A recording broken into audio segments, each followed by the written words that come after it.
Hi friends, welcome to சமையல் with vlog. எல்லாருக்கும் போகி பண்டிகை வாழ்த்துக்கள் சொல்லிக்கிறேன். நாளைக்கு தைத்திருநாள். எல்லோரும் பிஸியாக இருப்பீங்க க்ளீனிங்கில், ஆர்கனைசேஷனில். அதே மாதிரி தான்.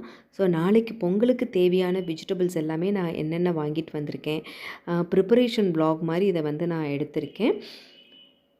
வீட்டில் பார்த்திங்கன்னா அங்கங்கே இந்த கரப்பாம்பூச்சி தொல்லையெல்லாம் இருக்கும். ஸோ அதுக்கு இந்த அந்த உருண்டை அப்படின்னு சொல்லுவாங்க. இந்த உருண்டை நீங்கள் போட்டுட்டிங்கன்னா உங்களுக்கு அவ்வளோ சீக்கிரத்தில் அந்த மாதிரி வராது. கண்டிப்பாக ட்ரை பண்ணி பாருங்கள். எங்கள் வீட்டில் இந்த சின்ன சின்ன கிச்சனில் பார்த்திங்கன்னா சின்ன சின்னதாக அந்த கரப்பாம்பூச்சி இருக்கும். ஸோ அதுக்கு இது நான் ஃப்ரீக்வெண்ட்டாக 10 days ஒன்ஸ் மாற்றிக்கிட்டே இருப்பேன். அதனால தான் அதை ரீஃபில் பண்ணிக்கிட்டு இருந்தேன்.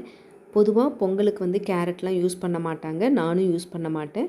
பட் இன்றைக்கி மார்க்கெட் போயிருந்தப்போ கொஞ்சம் சீப்பாக இருந்ததுனால அதில் ஒரு 1 kg நான் வாங்கிட்டு வந்திருந்தேன்.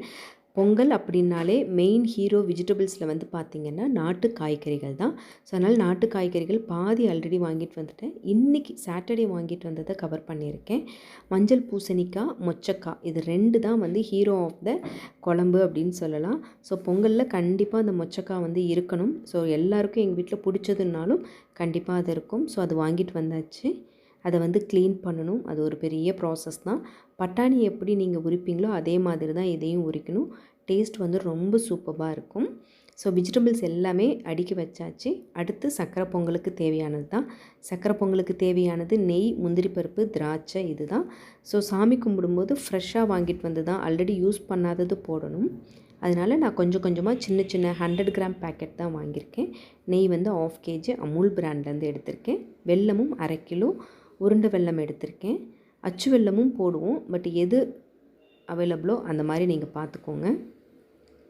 பிஃபோர் த பொங்கல் டேவே அதாவது ட்ரேயில் என்னென்ன தேவையோ அந்த மாதிரி இப்படி எடுத்து வச்சுக்கிட்டோம்னா மறுநாள் ஃபெஸ்டிவலுக்கு டென்ஷன் இல்லாமல் நம்ம பண்ணலாம். அதனால தான் நான் இன்றைக்கே எனக்கு தேவையானது எல்லாமே எடுத்து இந்த மாதிரி ஆர்கனைசேஷன் பண்ணி வச்சுக்கிட்டேன். அதுக்கப்புறம் பார்த்திங்கன்னா சின்னதாக ஒரு பிளான்டர் மட்டும் கிச்சனில் ஆட் ஆன் பண்ணலாம் அப்படின்னு இந்த ஹேங்கிங் பாட்டில் வச்சுருக்கேன். எப்படி வருது அப்படின்னு பார்க்கலாம். பொங்கல்லாம் பண்ணுறதுக்கு முன்னாடியே முதல்ல பண்ணுற வேலை என்ன அப்படின்னு பார்த்திங்கன்னா கலர் கோலம் தான். மார்கழி மாதம் எண்டு, தை மாதம் ஸ்டார்ட் ஆகிடுச்சு.